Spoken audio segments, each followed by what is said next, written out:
Let me tell you about a farmhouse, actually, a whole farm.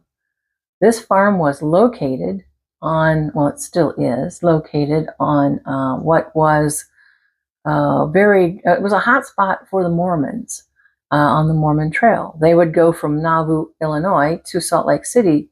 And as they did so, they cut through Iowa and they did settle. They created a town called Mormon Trail, but they also settled all along that area. And our farmhouse was set on a river. So, of course, needing water, they would squat on that land and make small settlements. So our farmhouse was built in 1850.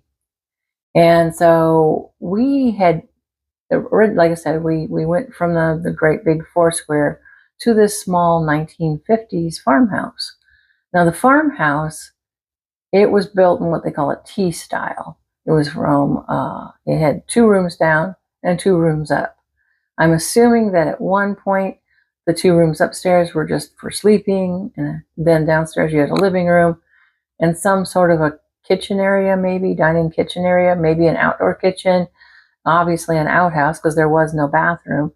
And then some point in the 60s, 70s, they added a wing, which made the T, the bottom of the T. That was the kitchen, dining room, and a full bath.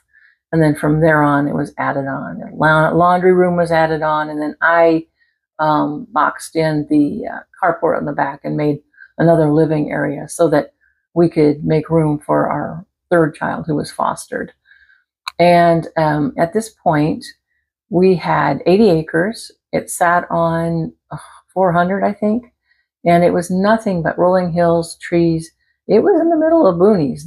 We actually had Amish communities all around us. So it was very rustic. It was very quiet. You could literally hear, when the snow came down, you could literally hear it like tap on the ground. It would tap, and it was that quiet out there. You could hear the wind blowing through the trees. It was very nice. It was very peaceful, but it had its fair share of history. And so I guess when the Mormons settled down there, or like I said, they squatted on other people's land, they had influenza and yellow fever and things like that went through. And so we had, I'm sure, quite a few unmarked graves along that area. And we did have a small graveyard that a farmer found when he was like mowing the field. And so they had put a fence around that.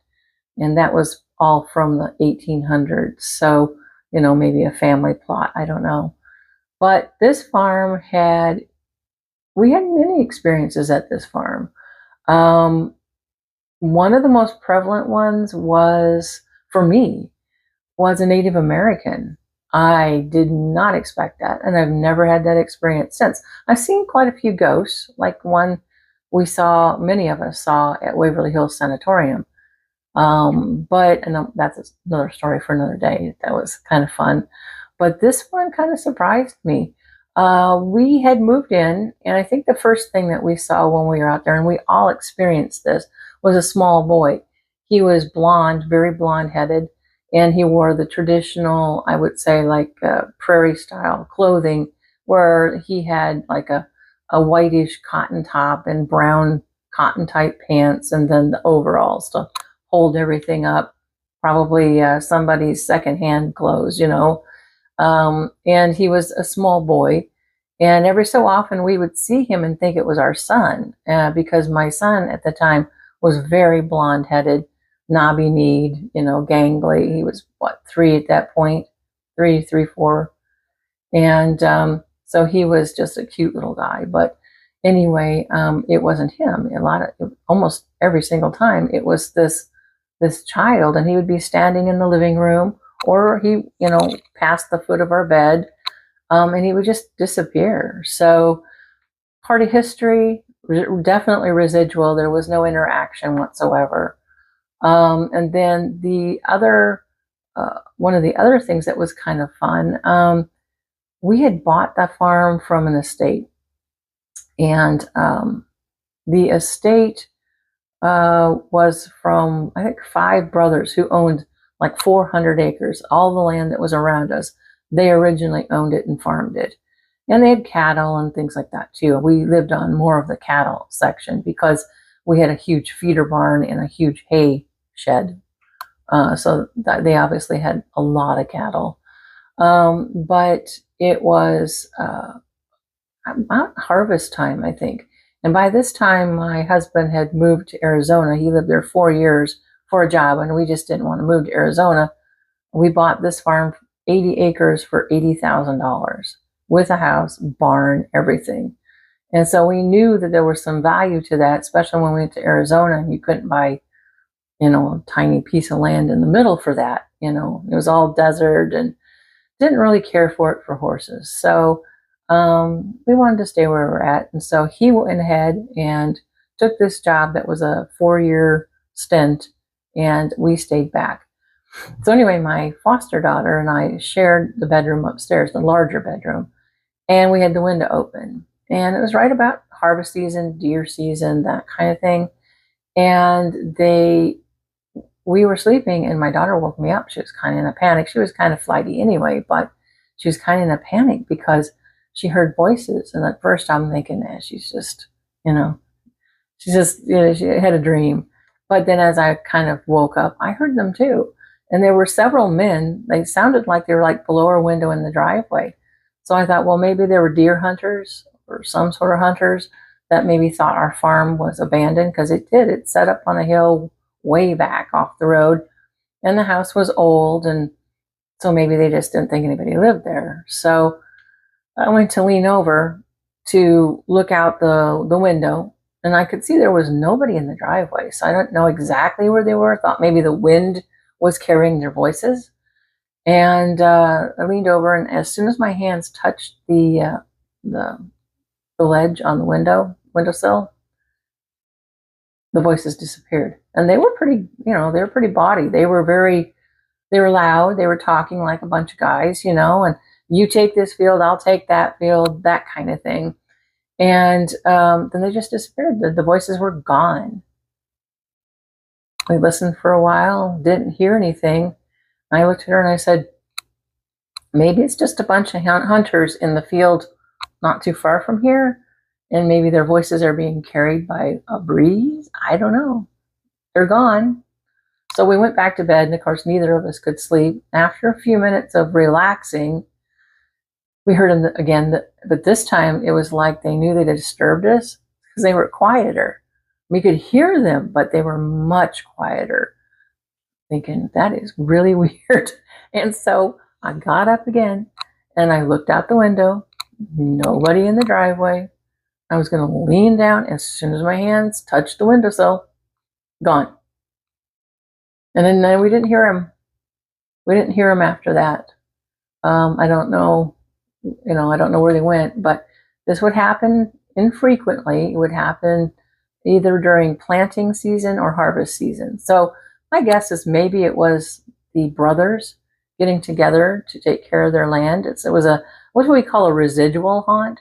It's something that person's energy has happened. They put their energy into something for so many years. It's just kind of embedded themselves in the environment. So that's kind of my explanation for that. I don't know. Very, very interesting situation. But the most unique one was I got up early one morning. We had a beautiful medicine hat stallion.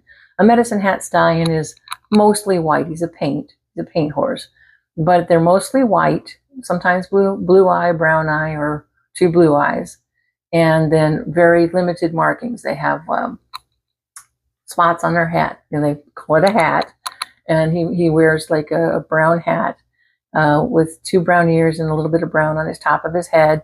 He had a little brown in his chest, a couple spots in the back towards his flanks. And then he had the tail shield, which was a spot just above the dock of his tail. And he was a clever horse. He was just the best horse, but he could be somewhat mischievous. He knew how to pick a lock, and if he wanted to go somewhere, he'd go. And so it wasn't unusual to see him in this particular field. Got himself in trouble being in that field many times.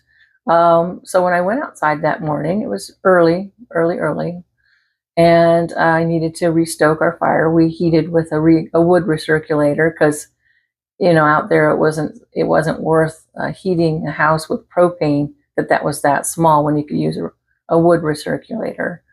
And so I'd gone out to get the wood, and I was going to toss Cloudy his breakfast.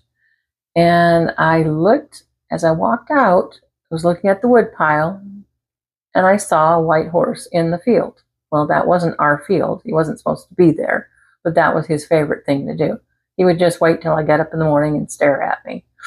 Like, look what I did, So I saw the white horse out of the corner of my eye. Oh, great. There you are again. And so I went to pick up my, so I figured, well, he's not going anywhere. I went to pick up my wood.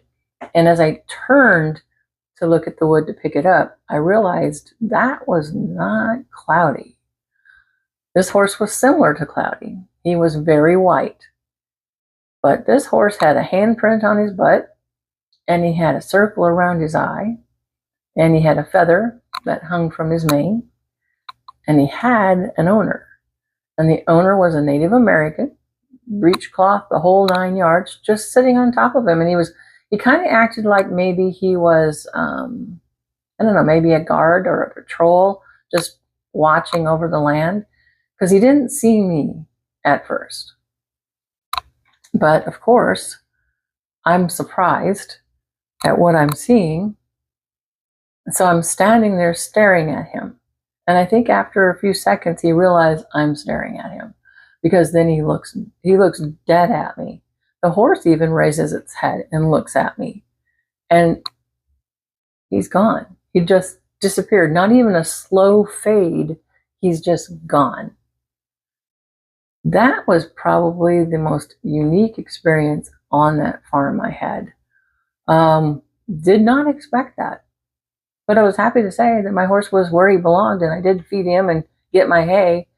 But was that a residual? Because he interacted with me, so that seems to me more like an intelligent haunt.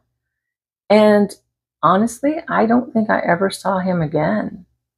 If I did, I didn't, you know what I mean? Maybe I wasn't paying attention. I was watching something else, which was very typical, because there was always someone that wasn't where they belonged on that farm. Always. And the kids never reported seeing him. I didn't tell them about him because I didn't want them to be, the little boy was bad enough because everybody saw the little boy.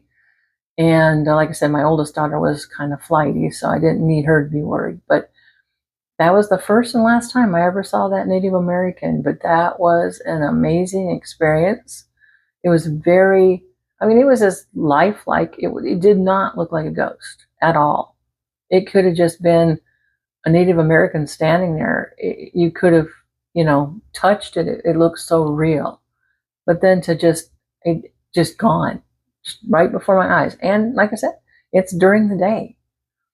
So again, another example of how history kind of comes back around. Why was he there? What was he doing? So I'm curious as to any of you, has any of you seen something like that? Have you seen a random person from history who saw you and looked at you, or even not? But I mean, have you ever encountered this? What do you think? Why do you think they're there? And why was that random sighting just a one-time event? Do you suppose maybe it was but even if that was the case, I was going to say, do you suppose it's the anniversary of maybe when his tribe was wiped out or he died? But even if that was the case, it should have happened. We lived on that farm 4 years, and you would think it would have happened again. But I never saw him again. As far as I know, nobody in my family ever saw him. So I'm just curious as to why you think that would happen. Have you ever seen anything that definitely wasn't from this era that interacted with you? And maybe because he interacted with me, he didn't come back. I don't know. I didn't think about that. Anyway, that is my interesting story for the day. If you like ghost stories, real ones, and you don't have to believe me, that's fine. But these things did happen, and in most cases, with the exception of this one, I could corroborate them with other people who experienced it as well. The Native American was a unique experience for me, so I don't know what that was all about. But anyway, I would love it if you would like and follow and hey, leave me a comment. Let me know. Have you ever seen anything like this? What do you think? Why do you think I saw him and no one else did and I never saw him again? What do you think that means? Why do you think that happened? Would love your help on this one. But anyway, for now, stay spooky and I will see you again. Have a great weekend.